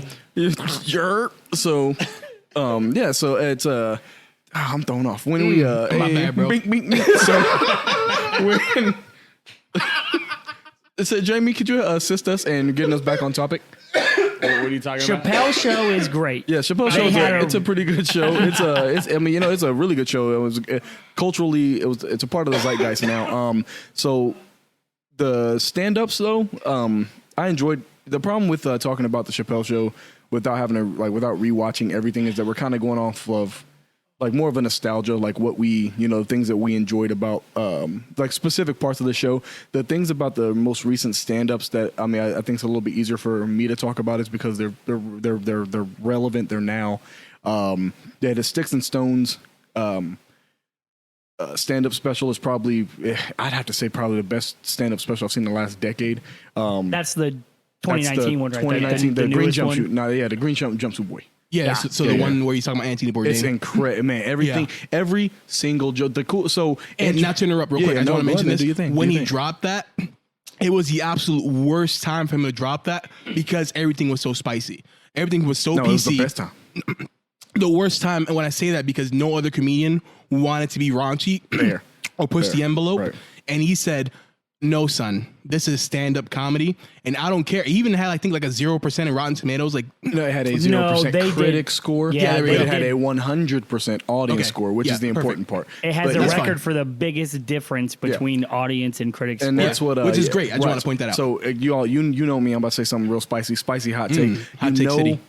You know, if there's one way I know I'm going to enjoy something, I go on Rotten Tomatoes, I look at the critic score, and then I go on YouTube and I type in blank review, and then if the first thing comes up is an SJW hating it, I know they're gonna slap. Because at first they're like, "Hey, Chappelle came out with a new special." They got like a 0 on Rotten Tomatoes. Like 0? What? Gonna be spicy, bro. What? Hey, what happened? And I go, and the first thing that happens is making fun of people who are different than you is not comedy. I was like, oh my god, this thing's gonna bang. Like, you know what I'm saying? Like, in all fairness, that's actually the definition, I think, of stand-up comedy is making fun of other people. Right, making fun of people who are different than you is the funniest thing that you can do. But the cool thing about, I think one of the things that I enjoy so much is that it's not, but it's the fact that people can think that he's making fun of people maliciously. I've never understood that. The only reason I think that they do that is because people don't like to, like you said, it was a bad time for him to put it out, because we've gotten to a echo chamber where if you say anything spicy to somebody, they've got 12 people in their circle who will say, yeah, that's bad, you should say something to them. And then they say something to you, but okay, I'm not gonna do anything about it. But they've never been faced with a no. Like, they hear, if somebody's like, I don't like this thing, get rid of it, the internet will get rid of it. You know what I'm saying? Like, that's the power of today's, you never have to face adversity. So like when he put that out and they're like, oh my God, I can't believe it. I was like, man, I gotta really listen. Like, maybe he really did go off the wall. And you listen, I'm cackling the entire time. And everything, I'm like, how do people not find this funny? He touched on so much in that one special that you can't tell me you've been laughing for 45 minutes of a special, hear one joke that you didn't enjoy, and it dropped your 100% rating to a 0. You're telling me he can talk for the entire day. I actually know somebody that said that if it wasn't for like the LGBTQ jokes, it would have been a perfect stand-up. But that was insane. A huge turn. But that's what I'm saying. That's crazy that you can hear you. It would be. It's funny to. How could you hear something so funny as long as it doesn't make fun of you? That's crazy. Like, so I don't mean to interrupt. No, go ahead, man. Yeah, I want to touch on this because I took a lot of notes specifically on that one, which is great because he talked about a lot of different things. Mm-hmm. So I actually spoke about this earlier, and it was before you spit all that stuff over. Yeah, before I spit the stuff all over the table on you guys. I do want to apologize about that. Now I mean, you can. If you check OnlyFans, there'll be more spitting. Hey. I didn't suck no dick today, so you good. That's fair. Yeah, that's fair. So, well, then why would I want it? Yeah. Oh, after right. There's no nutritional value if there's not no protein in it. Yeah, you're right. No, you're right. But I want to talk about this specifically. So one thing that we kind of lost in society is that, one, it's okay somebody disagrees with you, but two is the key part about communication is that no one should tell you how you feel. Because I said something, it does not necessarily mean that because you get offended, like I'm supposed to be like, oh, like fucking like, oh, eat it. Like, no, you are allowed to receive information however you want. If someone says something that offends you, you're allowed to say, I don't like that, which is great because that way we can say, oh, I now know this. Right. I can either apologize, or I can say, eat a dick, nigga, and keep it moving. Right? As a great philosopher once said, suck my dick. Who was that? Who was a great philosopher? That was me being you. Oh, okay, yeah. Because I am the modern day Plato. Again, just want to emphasize that. But that's the thing that everybody modern loses. Day Plato. I'm modern day Plato. Yeah. That's the one thing that we kind of lose is that Dave Chappelle. What makes him so fucking phenomenal is that he can take a topic that you're not supposed to talk about, and he's actually empowering the people in the same way. So, for example, that episode, he talks about LGBTQ, right? Oh, what the? Sorry, LGBTQ+. He's talking about them, right? And he's making a joke about it, but it's the same jokes that you hear if you're in that community, right? And he actually touches on that specific thing, as people like get mad because he talks about transgenders. He's like, I can't stop making jokes about these niggas, like, and it's funny, but it's the one thing that's not funny is that, and I shouldn't say it's not funny. He's upset because people are taking offense to what he's saying, even though he doesn't mean them maliciously. But the problem is that you cannot tell somebody how to feel. You can't tell somebody how to feel. If they take something and they're offended, that's fine. They're allowed to it. But the thing is that you have to kind of come together and talk about what offended me. And if you listen real quick, if you listen to Dave Chappelle and that specific skit, he's talking about their problems and their issues and making light of them. Some people are just so obtuse, they don't even get it. They don't even get that he's talking about, like, this is the problems that they face in that community. They just see like, oh, how dare he talk about like things in this visceral manner, but it's to captivate you. So you understand what you're saying. I don't even think it's... I think it's because they themselves speak in a malicious manner. Yeah. So what I mean by that is like, that. right. But no, what I mean is like, if you say a joke and it's like, if you say a joke, if you can laugh at the entire thing except for that one part, that means that you yourself were laughing at the other parts maliciously. The not good part. Right. Like you were like, hey, if you listened to 30 minutes of it and it was all funny, then you heard the one thing you didn't like, that means you were laughing not with, so there's a difference between laughing with and at it. You're laughing when at you're people laughing and with, not right. at When you're laughing at with a joke, you're like, oh man, that was a great joke. I love it. It was great. But that means you were laughing at the things that you heard before. So if you can hear that one part and not enjoy the entire thing, that means you were laughing at the material and not with the material. Right. And that's what I think the problem is, that they were like, oh wait, this is off limits. No, that's they should, like, if you came to you can't go to a football game and then say, wow, I didn't know there'd be a lot of tackling in this game. You know what it was when you came in the door. You know, but that's what. And how can you click on something, listen to it, and then be like, even though I chose to do that, I'm mad now. Right. Like, no, man, you knew it was going to be a banger. You knew if his entire career has been built upon shock humor, going at it, whatever, and then you came into this one thinking it was something different, then like I said, you came in there hoping that he was going to raise the rest of the earth and leave that one city alone, basically. Well, you're looking for something to complain about. That's the difference. I think a lot of the people that go in, like you said, you already know what the person's about. You know what they're going to talk about. You know, especially this last stand-up he did, the one before that is the one that people were really getting mad about, because that's the first time he brought up the LGBTQ stuff. And then he brought it up, a second time. So people talks about it periodically. Right, but people are just waiting to hear what he's going to say and get mad at him. And one, that's counterproductive. Two, I think something, and there's a couple other comedians that I think approach sensitive topics well, but I think the thing that Chappelle does is he will mix his own viewpoint or questions or everything else in with the joke, but it seems more to start conversations, not built on tearing down an entire group of people. And I think, especially now and where we're at, just socially and all that kind of shit, it gets to the point where you have people that might laugh at something or might not laugh at something, but you don't know why that other person's not laughing. So then if they're like, oh, well, what made you mad? And then they can talk to you about it. You still might laugh at whatever it is because you just want to laugh at whatever, but you've got a new viewpoint or a new, kind of insight into what that person was thinking or feeling when they heard that. But I do also agree with, I think stand-up comedy in its purest form, people should just kind of be able to say what they want. It's a genre that's specifically built on this kind of thing, and continuing to try to censor it and make everybody only be able to talk about the same topics or, this, that, or the other. I think it dumbs it down, and it doesn't prepare us for what the actual world's going to bring to the table. Now it does. Now it does. Like that's how the world works now. You don't like it, just complain enough and it goes away. So it's actually like kind of a really good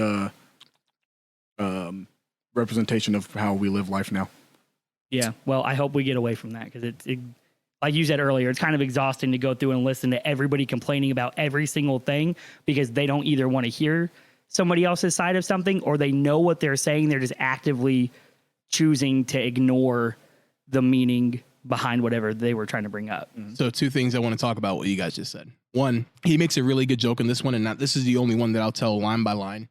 I want to make sure you guys get the other one, but so he has a skit that he talks about. So he made a skit about saying the F word, like not okay. One of my that is man. It is literally my favorite joke of the stand up. It is one of my favorite lines of any kind of haha, but seriously, this is how people. And I'll stop. But hey, he about to put the spoiler alert. There's gonna be a couple dolphin noises in there, but you can infer what's I'm going on. not gonna say it. You know. Okay. Yeah, I'm not but dolphin noises just in case. Yeah. So you're gonna say one of the words, just not the other one. I'm not gonna say none of the words. Oh, yeah. Wait, we've grown. That's equality, right? So that's the right thing to do. But anyway, so he says. So he's talking to. So he made a joke about trans people, and so he left in the F word, not okay, F word in the gay community. You guys should all know what it is. And they were like, hey, so he was like, yeah, if it's going to be a big deal, I'll take it out of the show. It's no big deal, right? They're like, hey, just take it out. You can't use that in our network. It's not okay. He's like, no big deal. But I have a question. He's like, I'm not arguing. I just want to ask you something. He said, why can I say the hard R N-word without an issue? With impunity. With impunity, thank you. But I can't say this word. And she was like, well, David, that's because you're not gay. And he says, well, I'm not a hard R either, actually. And then it was so visceral for me because it's one of those things that I feel like I notice a lot where you can say certain things or you can make perfect example. WWE had a skit that's in infamy where Booker T and John Cena are chilling and Vince McMahon comes up. And this is when John Cena was, rapping, whatever. So he was supposed to be like this Doctor of Thugonomics. Yeah. So John Cena rapped. Yes. What? He has the whole CD, bro. It's fantastic. Come on, it's like bro. a real, I can look it up right now. Real CD. Word Life. Yes, sir. It's basic Is it on Spotify? It's on iTunes, all that stuff. Come on, you got it in there. John Cena, I need it. If it wasn't in that documentary, I don't know about it. I actually own John Cena's CD. I just want to let the record know. I went out and bought it in FYE. I bought it. It was $10. I paid for it. Ron Artest has a CD, and it's awful. I will not pay for Ron Artest. I found it in a driveway. Meta World Peace. No, he was still Ron Artest. Friend. Yeah. But anyways, we're talking about the joke with Dave Chappelle, how he talked about the F word. So Vince McMahon, he goes up and I guess John Cena's like, hey, what's up? And then Vince like, hey, what's up, John Cena? How you doing, champ? And then he's like, oh, nothing but G thing chilling. He's like, all right. He's like, well, let's see you later, my. And he says, nigga. He's like, my nigga. And then John Cena's like, all right. And then they pan over to Booker T, and Booker T's like, tell me he did not just say that. And back then it was funny. Right? Vince McMahon said that on TV. He said it on TV. That was an episode of Raw. He said that to John Cena. And then so John Cena's like, what the fuck? And like, I remember it was such a visceral moment. Like when I saw it, I was like, what the fuck? And I cackled. It was so freaking funny to me. But why was that okay? Why did even the network think that was okay for even to happen? But immediately you can't say like shit. You can't say like gay. You can't say all these things. Goldust taken off TV for a while. But that was okay. You know what I'm saying? It's just not okay. I mean, it is. When he brings a joke up, though, that happened for Chappelle's show. That wasn't one of his stand-ups. What are you talking about? That joke that he was making, it had to do with on the Chappelle show. Right, he didn't say that. I'm just wanting everybody to know. Right. That actually happened in the early 2000s. Yeah, so that wasn't even... Yes, right, so to explain, to come back to that. So the reason why the joke was important is because what happened is on that network, it was an episode of the Chappelle show, and the network wanted to pull it because he kept saying the F word with it, like, just, doing his thing. And then they said, hey, if you don't take this word out, we're going to pull the entire episode. And that's what started the whole, I'll take it out, but explain why I can say, hard R N-word as much as I want to, right. and not the word for gays. And then they say, well, because you're not gay. And he said, well, I'm not, so just to kind of put some context on it, it's because it was what he's talking about right now, the whole double standard of it. But that's the beauty of double standards. It's rules for thee, but not for me. Like, we can say it we talked about this before. It's one. It's I'm not allowed to say anything. That's what I'm saying. It's a flow one way, But So. Oh, and the second thing I want to talk about, go ahead, is that again, it doesn't matter if you think something is funny. Somebody at the other end is the butt of the joke. You know what I'm saying? So even it's a harmless joke to you, it's not so harmless. Because for just a quick example, like the whole Jimmy Kimmel thing, right, where he was being like Karl Malone, and at that time you thought it was funny, right? And be like, oh, I don't, you were just doing black, like you was being already Karl Malone. Still kind of funny. But the problem is that when he was being Karl Malone, like yes, he was a black guy trying to be like Carmelo, but you know what people thought it was fun, like, hey, he's Carmelo, like, oh yeah, look at his big lips and look at his big nose, and like they kind of perpetuate like that whole like black people look funny, and that's not okay.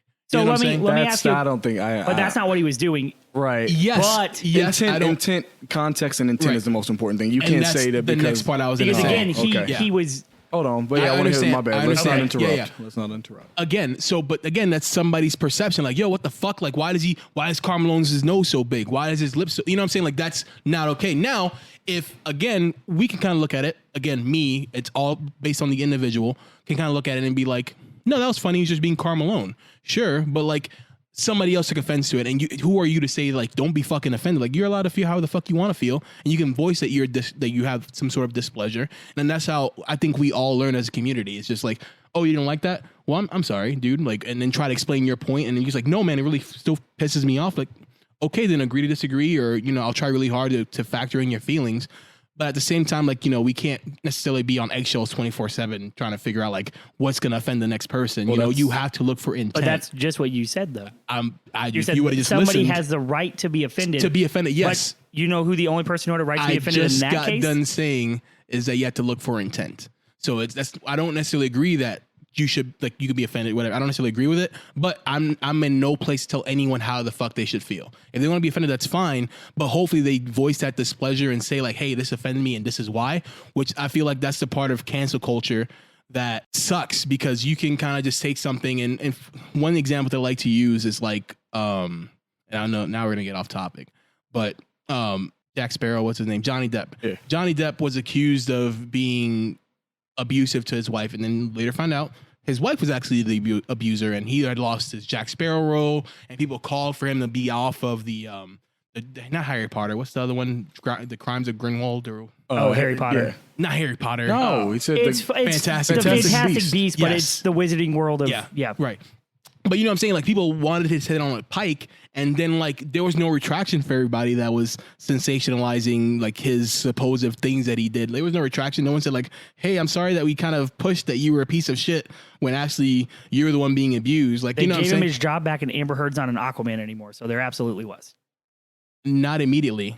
And I'm talking about public perception. Not in the same way. Like, I get what he's saying. You're saying they were quick to accuse him and vilify him, but then it took 3 years. It took a second for everyone to think he's a piece of shit. And it took years from everyone to like eventually be like, oh, actually, he didn't. And probably people listening right now didn't even know that. She pooped on your bed and bit your finger off? Yeah, that sucks. Yeah.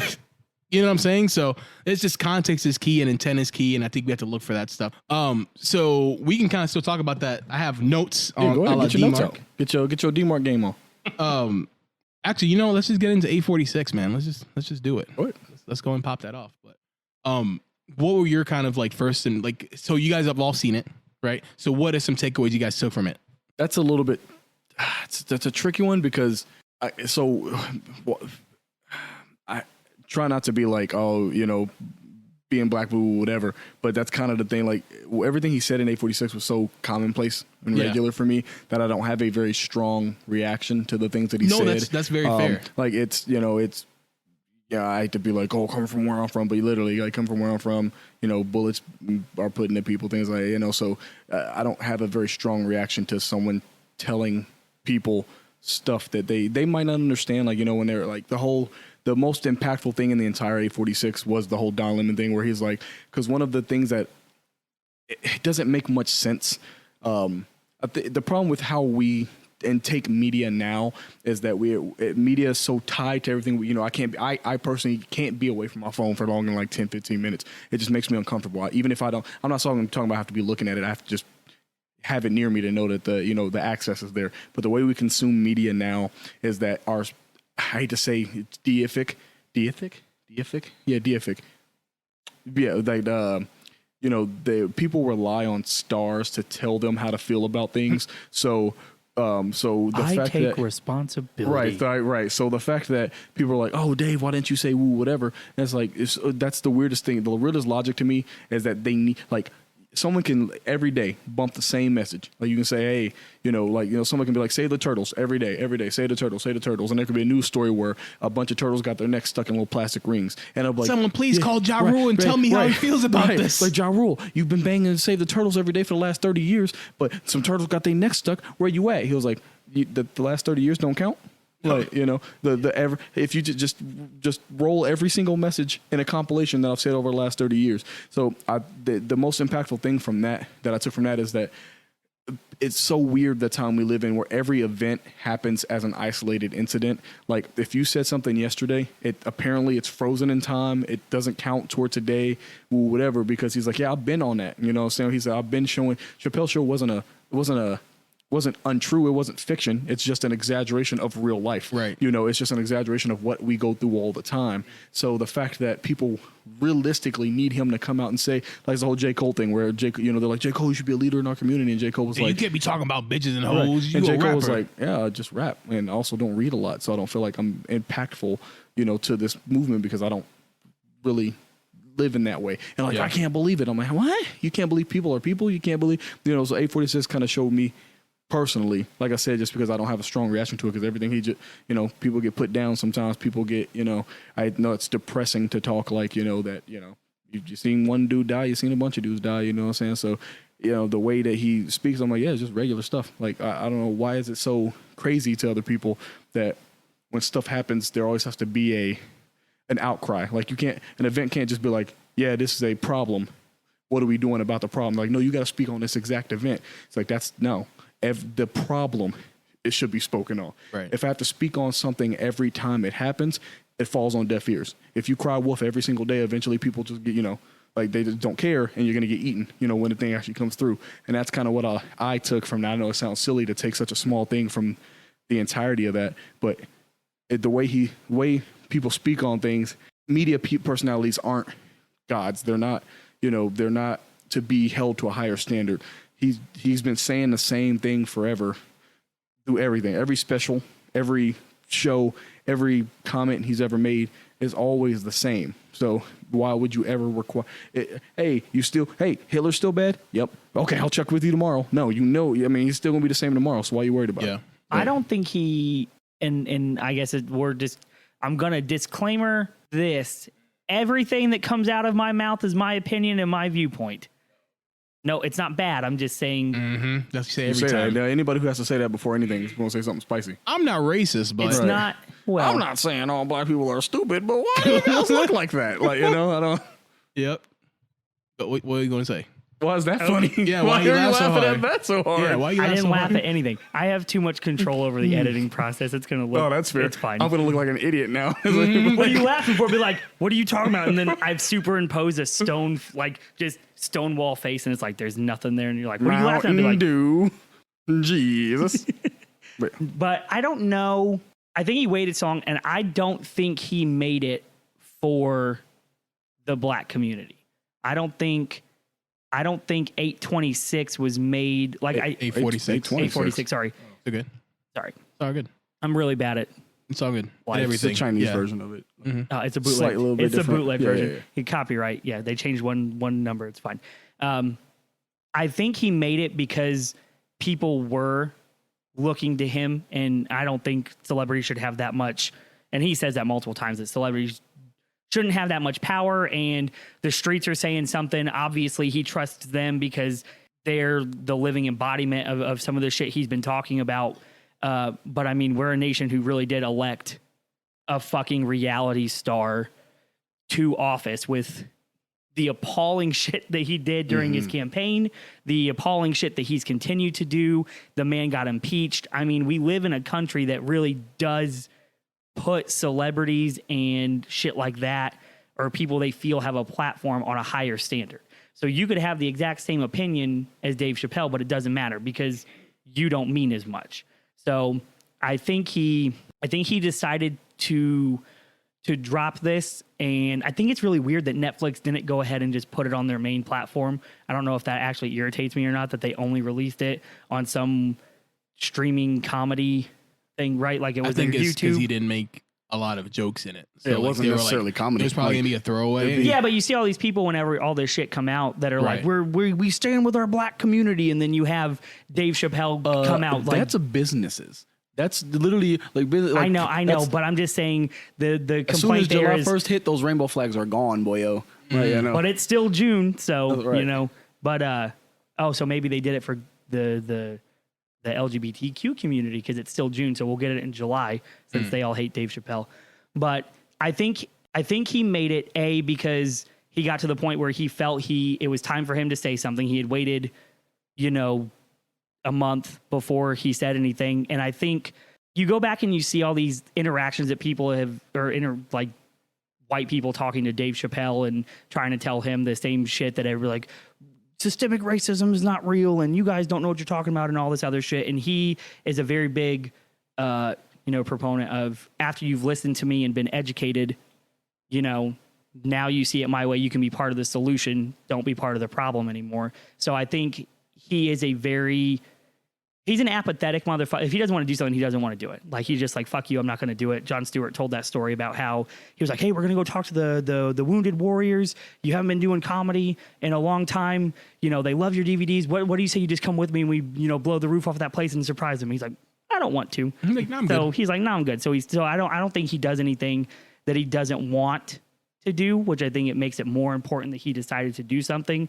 But I think he honestly did it because in his mind, he wants to say, hey, come be part of the solution with me. And here's, you know, after Candace Owen and like the Hodge twins and all these people are putting shit online about, you know, this is all a myth, it's not real, and they're only using it to gain their own, you know, notoriety and make money off of it. I think that's kind of what pushed him to the cliff, was seeing white people be like, oh, well, I found black people that agree with me. So obviously, like what you just did earlier with the Tim thing. Well, it was a joke, but yeah. Sure, now it's a joke. Yeah. It was a joke. But but yeah, it's very similar to what I did earlier with the Jamie thing, where, you know, one black person agreed with me, so I must be correct and not insensitive or whatever. Exactly. But yeah, so I think you'll have people who have D-Mark's take on it. That's like, this is life. I don't need to hear this dude talk this shit. And then you're gonna have all these other people that listen to it and they're like, oh my God, maybe this is a bigger deal than I thought it was, because, you know, I like Dave Chappelle and I've liked Dave Chappelle's shit. And I'm not saying that's the right way to do it. I'm just saying I think he had some shit to get off of his chest. And I think that's why it was important for him to release it, because now he's like, hey, I can't listen to all this ignorant shit come through. I'm going to say what I want to say and we're going to go from there. Because it was really short too. It was like 26 minutes, like the whole show. And most of his stand-ups are an hour to an hour 20. So, you know, obviously he wanted to make a point and not be funny. So my interpretation of 846. So I think he was fully intended on making jokes and having like a regular stand-up thing. But he kind of got caught into the moment. There were some moments where he was, you know, like he was like, I got some pussy jokes written down too. You know, I promise I'll get to them, and he'll make some jokes here and there or whatever. And I think that the part of his genius is that he doesn't have to try to be funny. He just is. He can just say anything. And I think one of the old specials where he was trying to make he was like, I want to say pussy juice.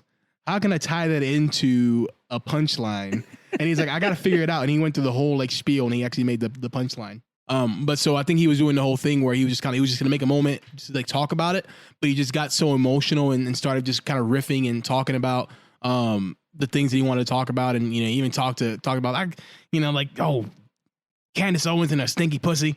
I don't know that it stink, but you know, I just think it does. But I'll tell. I'll let y'all know. Like Azalea Banks, I'll tell. And it was great because she was talking shit about him, so he kind of like threw a little jab. Yeah. So like you can tell he's socially aware. And actually, I have a very, very similar take from D-Mark, is that he was saying things that just rung true. Like he was just preaching to the choir. As far as to me, and I think a lot of people that were in the audience as well. But he wanted to kind of just say his piece, and he, like I said, he even mentioned like, I wasn't gonna say shit, but like, you know, fuck it, like because he's been saying all these things. Nothing that he said in 846 isn't anything. You can go look at any one of his specials. Fuck, even Sticks and Stones, he talks about like how like the only way we're gonna get the gun laws to change is that if every single African American goes and gets their fucking gun license, because the only time they made an amendment, the NRA opposed, like actually wanted some strengthened gun laws, was when the Black Panthers showed up with AK-47s, and he talked about that. But he talked about that fucking 2009 or 2018. Yeah. He also made a mention about that years ago also. So it's just like him calling back to say, Nick, I've been talking about this stuff. I've been saying this is a problem. I've been saying that, like black people don't get any love, or he mentioned now, like, he's living through a world that wasn't necessarily meant for him to succeed or meant for him to receive love, right? He's always going to be one step behind. I think, we kind of already talk about that a lot, where, people of color, they start the race, way farther back than white people and stuff like that. And he mentions that kind of stuff too. But the thing that really stood out to me is just how much attention to detail he has. And so when he's talking about, it's incredible. It's fantastic. I feel like I also obsess over details. But he definitely shows he's in a different level. And he has a lot of time to think and reflect. And when he's comparing to 846 was the time that he was born, and 824 is his birthday, and it's, Kobe's number, just he's tying everything back. And if you appreciate a good story, one of the things that I like in life, like reason why I watch anime and stuff like that, is I love a good story. And the reason why Dave Chappelle is so captivating to me is that he's just a fantastic storyteller. His jokes, the way he delivers it, just from his inflections to his emotions to how he takes you to the story, he ties something from the very beginning to the very end. It's just top tier. And the fact that he kind of called to that, and not only that, but used that superpower of his of having that detail orientedness that he has to be able to say, look at all this shit, and he calls back to how he actually had. How I think he said his parent, again, I don't want to ruin anything too much for you guys, but how he was talking about how George Floyd was calling for his dead mother, and how he only witnessed that one other time, and that's not something that's normal and stuff like that. And I don't want to get into that too much, but just his storytelling is fantastic, and I couldn't say anything, but I was just so happy that he said something, and that he said these things, and he was unapologetic, and you can just tell when he was just you know what, fuck it, I'm out of here, and his demeanor, he was just fucking, this isn't fun, no one's coming to pay and hear me rant, but everyone still appreciated it for what it was. But you can tell, it's to me at least, that he didn't plan on doing those things. He really wasn't gonna make some jokes, or try out some stuff he's been working on. But he just got so caught up with how he felt and got so emotional, and he was talking about man, the streets are talking. I don't gotta say shit. It's you shouldn't have to look for anywhere else. You shouldn't have to look for anyone else to tell you what the fuck is going on. And it's funny because I kind of want to make this joke. So I saw a meme about Bobby Hill, where somebody had made a joke I am white and this is the first I'm hearing about this. So give me some details. So the whole joke was it was black issues and black problem. And then Bobby was saying oh, I just so happen to be white. Tell me more about these things. And that's kind of how I feel. All of a sudden it's 2020 and white people are damn, y'all have all these injustices. Y'all got all these problems and all these things that are racist. Can you tell me more about that? Cause I had zero idea, but we've been living all of our lives. And we have Chappelle show, and we have all this shit that talks about black struggle and black issues and books and articles and whatever. And people are just I didn't know about these things. I didn't know about, black poverty and but you, this, okay, that, but hold on, other. but you say it mockingly, right? Yeah. So are you more mad at you don't believe those people that they didn't know, or are you saying that they should have known? Well, you know what the sad part is? Not even sad, but I think the crazy part for me is that I totally believe people when they say they had no idea. I totally believe it, because I think we are so used to not wanting to rock the boat or not even necessarily offend, but it goes back to what I was saying. People should be allowed to say I don't like this thing. You know what I'm saying? I think we went a lot, especially me. I always make the joke I want reparations of clout. I used to always be made fun of for liking anime and liking rock music, and now for whatever reason everybody's I love anime. What? Well, Killers Engage, let's go. Where was that energy in middle school? Where was the energy in high school? All of a sudden everybody like anime, everybody like video games, everybody like comic books. Where was the energy before? We're what you doing, bro? You ain't throwing this football? Why are you reading comic books? Why you watching anime? Why aren't you watching ESPN only? You know what I'm saying? I make that a joke, but that's actually what happened. Like every day, like I made a comment earlier where like there was, like I told you guys, I used to live in New York, and it was. You used to live in New York? I used to live in New York City, in case you guys didn't know that. But with your robots? I did not live with robots. Actually, I want to tell so many stories. But I used to live in New York, and I used to make. I told my girl about how I didn't necessarily know a lot of white people. Not necessarily like I was like my classroom was mostly like Hispanics and blacks. There were some white people here and there, but usually if people were fair skinned or light skinned, like it was probably like an Argentinian or some sort of Hispanic. It wasn't like a straight white person. Just where I grew up, right? And then so when I got plucked out of New York City, Manhattan, Washington Heights, uptown, and go like, bumfuck Cornfield, Indiana, and I get put into a neighborhood that was pretty much all white, it was pretty visceral for me. But at the same time, like it was probably visceral for other people because they didn't necessarily have like a Hispanic friend that wasn't like Mexican. So that was the other thing. People would be like, hey, you're Mexican, right? Like, no, I'm not. And it was so weird. Like, so you're not black, you're not Mexican. What the fuck are you? And that was my life. Like for 10 years, it's explaining to people like, hey, there's something else, believe it or not. And that's something that I lived through, And then so it kind of comes back to like, white people being like, oh, like, tell me about these problems. Like they just had no idea for whatever reason. And I don't necessarily blame them, it's not even a blame in general, but like, it's just so crazy. Like all these things, like you can be like, I had no idea, but also like, I didn't necessarily know like even what racism was in a sense until I lived here. But then I start thinking back about all my experiences and kind of like, hey, you can't walk this, you can't go this direction, or you can't be in this neighborhood, or you can't be out too late. And like the little things you kind of get taught throughout your life, you need to necessarily think about why people were telling you these things, right?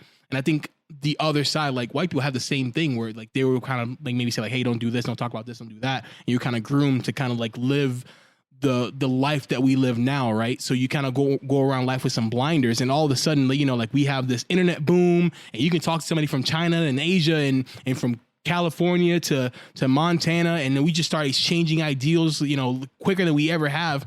And now people are just like, whoa, this is not an isolated incident. Like I talk about Twitter all the time where like I was for the longest time the only Kill Switch Engage fan that existed for whatever reason, because every single person I talked to, like, who the fuck? Why you what? I don't listen to that. I like Screamo Kill stuff, Switch Engage, which is really funny. I think we might have like talked about it, but I never necessarily explained my fandom to you, mostly because everyone that I spoke to always gave me a negative reaction. White people, black people, whatever. They're like, whatever. It was great. So you see like a Hawaiian looking Hispanic, which is super confusing. Because at one point, metal was nobody's scene. No, so you just wanted agree. to hang out with other people that liked metal. Yeah. And so I make the joke about Twitter where like, I remember like, I was like, oh yeah, I like Kill Switch Engage. And like, everyone's like, dude, me too. That's fucking great. And we had like this whole thing about End of Heartache, My Curse, and how great Howard Jones is. And I was like, I've never had that experience ever. Because I've been so used to people saying like, oh no, or like, if it's either like, why do you like that? Or like, whatever, and never like a positive reaction. I just stopped talking about it. But it's stuff that I didn't even think about until like I started putting the pieces together. You know what I'm saying? So Dave Chappelle, he does a lot of that stuff where he mentions a lot of things, and he's been doing stand-up for how long? How long has he been doing stand-up? 32 years. Was like, what? Yeah, it's 32 years. Yeah, and he's been talking about the same shit. For the same shit, and he has black, white, Asian, Chinese fans. But think about how many more. That's why I think this is, more one of the more impactful things that he's probably done recently, because Netflix is such a huge platform, right? Like if you didn't have cable, you weren't watching the Chappelle Show.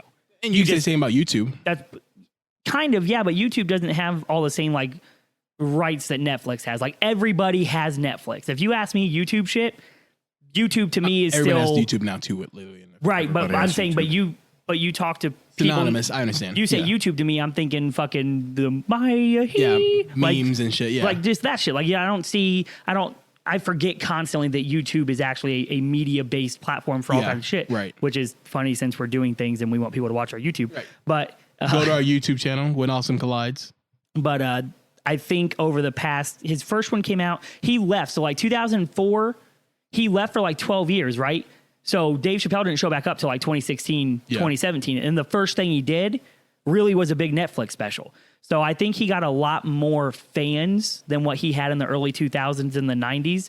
And so for him to do something like this, it was a bit more poignant and a little bit more just like he was exhausted having to go through it again. But I think he'll honestly reach more people this way that, again, just for whatever reason didn't know. And I think that is why, for me, I wish they would have released it on Netflix because more people would have seen it. But I think his fan base. I disagree.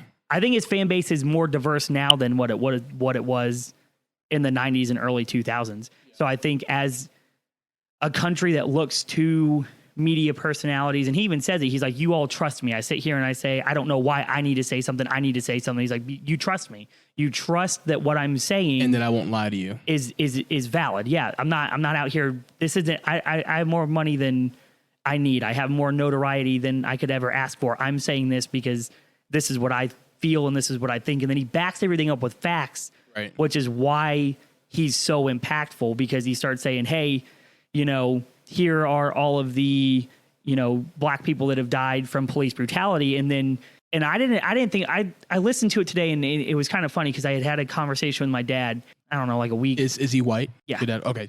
Just for the viewers that may not know. Oh, you mean the viewers that might not know that I'm white? Yeah. For listeners, yeah. Okay. Hey, listeners, my entire family is super white. Oh, okay, cool. Perfect. Just want to make sure everybody knew. In 2020? Wow. 2020, bro. If I could go to the tanning salon and they're like, hey, we can hide you, I'd be like, I might be about that right now. Like, just hide in the shadows a little bit. Hey, that's fair. Like the Underground Railroad, but for like white people. Like, hey. Shout out Beethoven. Yeah, hey, see, he okay. did it. He did it. But then I get yelled at because, I can't be Karl Malone. But yeah. I mean, you could if you tried hard enough. No. I had a conversation with my dad, and he was in no way, he's very much look at both sides of the coin. And I think that's a good way to look at things, but being ex-military, he does side a little bit more with, law enforcement and stuff like that. Right, and he was bringing up some of those police killings that had happened a few 10 years ago or whatever, where the cops were sitting in cars and somebody came up and shot them and all that kind of stuff. And when Dave Chappelle actually brought that up, I had never looked into it any more than what the media had given me. It was always, there's a psycho out there killing cops because he wants to kill cops and all this other. I had no idea it was an ex-LAPD officer who was former military and been kicked out of the police force because he had put a complaint in on somebody who he believed had used excessive force, and he went through the law and tried to get everything back. And then he ended up basically just breaking and saying, well, clearly these guys aren't about law and order. And I was trained that if you're not about law and order, you're an enemy to the state. And that's why he killed them. But to this day, I still didn't know that. That was his interpretation. No one actually knows, but. Right. That's another viewpoint right. And more information on a story that all I had heard is police families are terrorized across the country, even though it was only there. And then they were talking about like the police dying in Texas and all that, and how it was all ex-military. And there's just like, no, cops are waging war on us. We're going to wage a war back. And I think giving information and giving perspective that way is another reason that this was such an interesting thing for him to do. And it's smart for him to do it the way he's doing it, because if you don't back things up with facts and it all sounds super opinion based, nobody's going to listen to it past it. They're all going to try to poke holes and all that kind of shit. And I think that's part of the intellect behind whenever. I don't think Chappelle opens his mouth if what he's saying isn't something that he either believes or knows, to be true, kind of thing. I don't know. Yeah. No, yeah, for sure. You have anything you want to touch on 846, bro? No. So just kind of wrap this up. I know we've been talking for a little bit now, but I definitely I'm a huge fan of Dave Chappelle. I really hope that comedy doesn't go away. I think a lot of stuff that we do here is kind of, in essence, what he kind of does. We take a lot of social issues that we see, a lot of life experiences, and we kind of make fun, make jokes and stuff like that. And I think, we use people like, Dave Chappelle, Joe Rogan, all those people that make light of social injustices or social issues and make jokes, makes laugh, just laugh a little bit. I think we do a lot of that stuff here. And I hope that, that in the current social climate, we can still have that and not necessarily have to worry about like who we're going to offend. Like, always look for positive intent, but at the same time, it's up to you. If you decide that, pink, pink, pink is offensive to you, or pow, pow, make it known. But at the same time, like, understand, like, we're here to make you laugh. We're here to make you hopefully not cry. And no, you can't backpedal now, bro.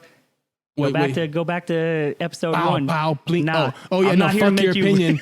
Yeah, fuck your opinion. I'm not here to fucking, I need God, I need Jesus, all that shit, so, but no, and all jokes aside, man, we're here to make you laugh. We're all going to talk about some serious shit too.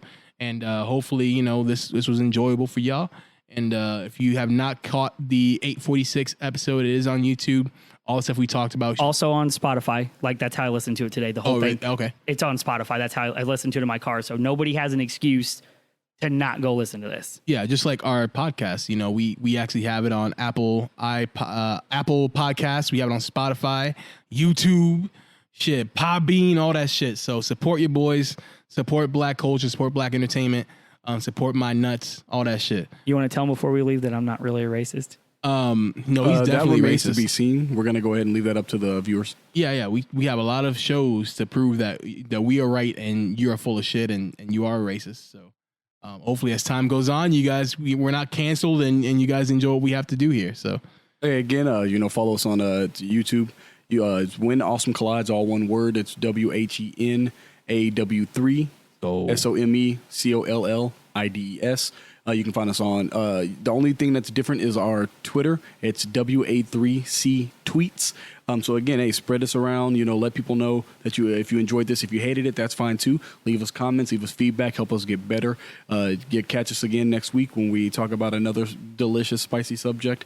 Like I said, we are gonna give us some time. We are gonna definitely fill up the whole content coffers. You guys are not gonna be starved for content. We're gonna go ahead and pump this out for you guys. So hey, thanks for joining us from episode 1 if you started there, episode 2 if you started there, till now. Again, much love. Oh, the outro.